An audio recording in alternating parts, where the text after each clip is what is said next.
आज हमारे साथ साबिर भाई हैं और साबिर भाई रहते हैं जौनपुर में।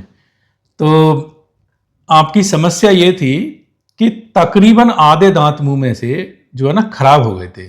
किसी के कुछ टूट गए, कुछ निकलवा दिए, कुछ हिल रहे। तो जो परेशानी थी, तो अब चबाना खाना जो है ना काफ़ी जो है ना करीब करीब मतलब बंद सा हो गया था, क्योंकि जिधर नीचे दांत थे ऊपर नहीं थे, ऊपर थे वहाँ नीचे नहीं थे।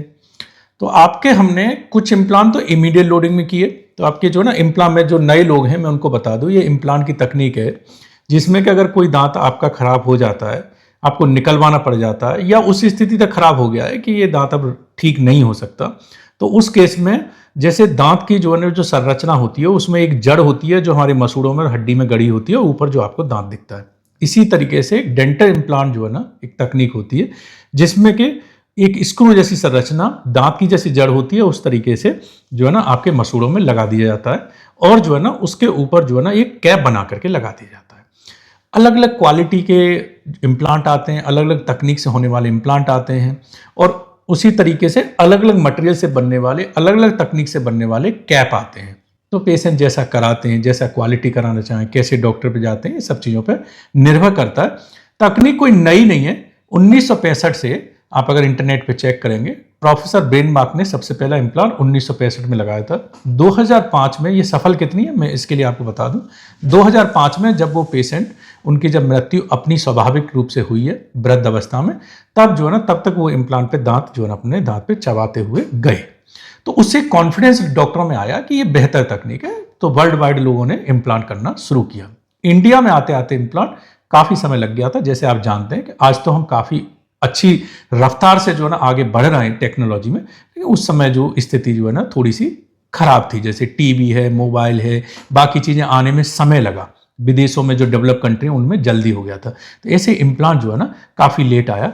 बहरहाल 2003-4 से इम्प्लांट हम कर रहे हैं, तो हमको करीब करीब तब अननोन था इंडिया में इम्प्लांट, लोग उतना जानते नहीं थे। उस समय अमेरिका गए, सीख के आए और हमने इम्प्लांट करना यहाँ पे शुरू किया। तो क्योंकि बहुत पहले से शुरू कर दिया और बहुत सारे इम्प्लांट किए, तो उससे हमारी जो है ना अच्छी जो है ना उस पर पकड़ आ गई और अच्छा जो है उसका एक्सपीरियंस हो गया और सारी टेक्नोलॉजी अब हमारे पास है। दांत कैप बनाने की भी हमारे पास सब मशीनें लगी हुई हैं। इम्प्लांट भी हमारे पास 2,500-3,000 हज़ार इम्प्लांट बहुत अलग अलग डिजाइन के अलग अलग उसके रहते हैं। तो जो खराब से खराब केस है उनको कर लेते हैं।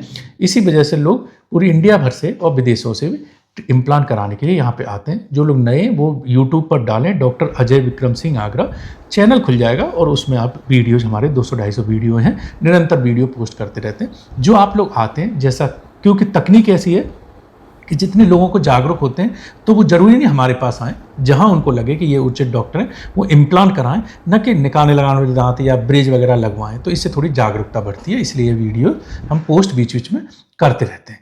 तो इसी तरीके से हमने स्क्रू लगा करके साबिर भाई के कुछ जो है ना इम्प्लांट तो पीछे की जो दाढ़ें थी उनमें लगा करके हमने छोड़ दिए, कुछ समय तक पक्के हो गए, तब आप इनको दांत लगाएं। फ्रंट के जो इम्प्लांट थे, क्योंकि फ्रंट पे हम बिना दांतों के पेशेंट को नहीं छोड़ना चाहते, तो हमने इमीडिएट लोडिंग में इनके इम्प्लांट और दांत लगा के इनको एक टेम्परेरी दांत जो है ना कहना चाहिए, जिनसे खाना चबाना सब चल रहा था, वो लगा के दे दिए। 4 महीने बाद अब सारे जो है ना इनके इम्प्लांट पे दांत लग गए। स्क्रू रिटेन वाले दांत पीछे लगे हैं, आगे सीमेंट रिटेन वाले चल जाते हैं क्योंकि पतले होते हैं, लेकिन पीछे जो दाढ़ जहां चबाना है आपको, स्क्रू रिटेन वाले कैप बेहतर होते हैं, वो आपने लगवाए। मैं किसी वीडियो में कवर करूंगा ये क्या तकनीक है। और जो है ना सारे अब दांत जो है ना आपके इम्प्लांट के ऊपर फिक्स हो चुके हैं। साबिर भाई ने अपना खा लिया, चबा लिया।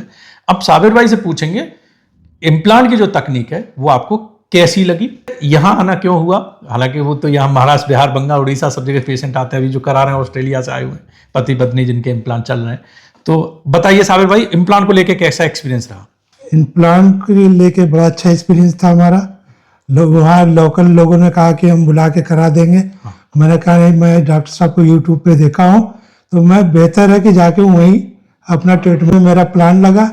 अभी जो कैप लगा के हमने कंप्लीट किया, मुझे बड़ा अच्छा फील हो रहा है। मैं लोग से यही कहूँगा कि RCT कराने से और प्लान कराए। थोड़ा सा कॉस्टली पड़ता है, लेकिन वो लाइफ टाइम के लिए बेहतर होता है, मजबूत होता है। मैं डॉक्टर साहब का शुक्रिया अदा करता हूँ। बहुत बहुत धन्यवाद डॉक्टर साहब का, उन्होंने अच्छा वक्त दिया मुझे। साबिर भाई, इम्प्लांट के दांत जो है ना, जैसे अभी चबाने में कुछ लोग ये सोचते हैं कि मैं इम्प्लांट के दांत लगवाऊंगा तो अंदर आप लगाएंगे वो कुछ फील नहीं होंगे चबाने में। क्या कुछ फील होते हैं? नहीं, कुछ नहीं। कुछ भी नहीं, आपको अपने जो नेचुरल दांत है वैसे ही लगते हैं। ठीक है, अच्छा, और जो चबाने खाने में अब जो इम्प्लांट वाले दांत लगे हैं, इनसे आप क्या क्या खा रहे हैं? सब कुछ खा रहे हैं। कोई दर्द होता है किसी चबाने में?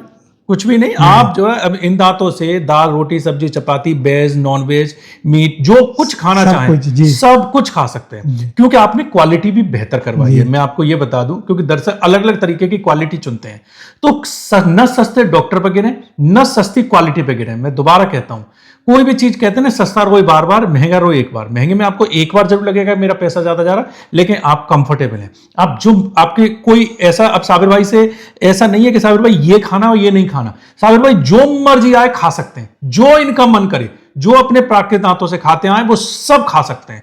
मेंटेनेंस में सिर्फ ब्रश करना है और कोई मेंटेनेंस नहीं है, साफ सफाई रखनी है और कुछ भी नहीं है। तो साबिर भाई जो है ना, अभी यह है कि सब दांत जो है ना प्रॉपर तरीके से साबिर भाई के लग गए। और साबिर भाई यहाँ और बाकी सब एक्सपीरियंस आगरा का ठीक रहा? बहुत अच्छा था। आपकी क्लिनिक भी बहुत अच्छी है, स्टाफ भी सारे बहुत अच्छे हैं। जी। तो ये है कि सब जो है ना कोशिश करते हैं कि आप लोग दूर दूर से आते हैं, कोशिश करते हैं कि आपका काम जिस उम्मीद से आप आए उस उम्मीद से। और साबिर भाई बहुत कोऑपरेटिव है, सबसे ये बहुत ही जरूरी है ना। 99% मरीज जो है ना कोऑपरेटिव है, सब कहते हैं डॉक्टर साहब जैसे आपको ठीक लगे वैसे आप करिए। तो हमें बड़ा अच्छा लगता है ऐसे लोगों का काम करके, और अच्छे तरीके से काम करके मन लगता है उसमें। कहना चाहिए कि हाँ, जैसे कहते हैं ना, कोई स्टूडेंट जब बहुत कोऑपरेट करता है टीचर को, तो टीचर को मन लगता है कि इस स्टूडेंट को मैं अच्छा पढ़ाऊं। तो इसी तरह डॉक्टर का होता है कि जब आप कोऑपरेट करते हैं तो अच्छा लगता है कि यार मरीज बहुत ही कोऑपरेटिव है। और आप जो है ना, कहना चाहिए एक मानवता के नाते भी आपको ये लगता है कि मुझसे कहीं भी किसी भी तरीके से अनजाने में भी कुछ भी गलती ना हो इस मरीज के साथ, क्योंकि ये मरीज जो है ना बेचारे बहुत कोऑपरेटिव, बड़े विश्वास के साथ आए, कुछ इफ एंड बट नहीं करते, जैसा आप चाहते हैं वैसे करते हैं, जो आप एडवाइस करते हैं। मैंने जो जो एडवाइस किया आपको कि साबिर भाई ऐसे करा लीजिए, साबिर भाई ने पूरा बोला कि नहीं, आपको जैसे ठीक लगे आप वैसे कर दीजिए, डॉक्टर साहब हमारा चबाने खाने का अच्छा कर दीजिए। तो ऐसे लोगों को काम करके बड़ा खुशी अंदर से मिलती है। तो साबिर भाई बहुत कोऑपरेटिव है और साबिर भाई का काम भी बहुत सॉलिड हुआ है, कोई दिक्कत नहीं है। अब मैं साबिर भाई का वैसे दिखा दूं मैं आपको। साबिर भाई के दांत लगे हैं, ये देखो आप, मैं जो है मेटल के हैंडल से मार रहा हूं, ठीक है। तो ये सब जो है ना एकदम सॉलिड है। आप सोचो ये मेटल का हैंडल है जिससे मैं मार रहा हूं। साबिर भाई मारने में कोई लग रहा है आपको? कुछ भी नहीं। तो ये है, ये जो इम्प्लांट का काम है वो सॉलिड होता है, इसमें कोई दिक्कत होती नहीं है। हम भी सारी चीजें आपके ऊपर डिपेंड कर देंगे। डॉक्टर साहब आपने जो कहेंगे मैं कराने के लिए तैयार हूँ। जी, तो यही है। तो इसीलिए होता है कि भाई मन मुताबिक हम जैसे चाहें, जो कंपोनेंट चूज कर रहे हैं, जो भी कर रहे हैं, हमें ये पता है कि हमारे मरीज हम पे विश्वास कर रहे हैं। तो हमें ये नहीं है कि हम ये नहीं, इस थोड़ा सा कुछ चेंज भी कर लेंगे कि ये नहीं ऐसे कर लें, मतलब अच्छा रिजल्ट देने के लिए। तो मरीज ये नहीं कि आपने ये बोला था ये क्यों कर दिया, तो ऐसा नहीं हो। तो इसलिए डॉक्टर भी एक्चुअली क्या, डॉक्टर को फ्रीडम देंगे ना, तो डॉक्टर भी कॉन्फिडेंट रहते हैं कि नहीं देखो मरीज को ऑपरेटिव में, मैं अगर ऐसे नहीं ऐसे। कभी कभी क्या होता है, हम कोई चीज अपने दिमाग में बिठा लेते हैं, मरीज से डिस्कस भी कर लेते हैं कि ये करेंगे, और कभी कभी ये लगता है कि नहीं ये ज्यादा बेहतर रहेगा। देखो कॉस्ट एक तरफ चीज है, लेकिन आप कोई भी चीजें आप चेंज कर रहे हैं। जैसे आर्किटेक्ट को आप पूरी फ्रीडम देंगे, वो आपका घर अच्छा बना के देगा। आपने कहा नहीं यहाँ टॉयलेट नहीं, आप ऐसे बनाओ, ऐसे नहीं। कभी कभी घर बनाते हुए कभी कोई होता है ना कि आपका मन करता है कि नहीं यार चेंज कर लो यार, जैसे तो ये ठीक नहीं है, मतलब ऐसे अच्छा आएगा। तो आर्किटेक्ट आपसे डिस्कस करता है, आप बात मान जाते हो, आप कहते हो नहीं जो आपने बोला था वैसे बनाओ, घर अच्छा बने कैसा बने वो आप जानो, तो वो गड़बड़ हो जाता है। तो आर्किटेक्ट को फ्रीडम दे, क्योंकि कभी कोई एक सेट ट्रीटमेंट प्लान किसी चीज का होता नहीं है, ये डॉक्टर और पेशेंट की म्यूचुअल अंडरस्टैंडिंग से चलता है सब, ठीक है। तो साबिर भाई आपका बहुत बहुत धन्यवाद, और आपने जो है ना बहुत बहुत शुक्रिया डॉक्टर साहब जी, आपका भी बहुत शुक्रिया। आप खूब खाइए चबाइए, ठीक है, और आराम से जो है खुश रहिए, खुशी खुशी घर जाइए। घर में जो कुछ सब लोग खाते हैं वो सब खा सकते हैं आप इन दांतों से, ठीक है। चलिए धन्यवाद।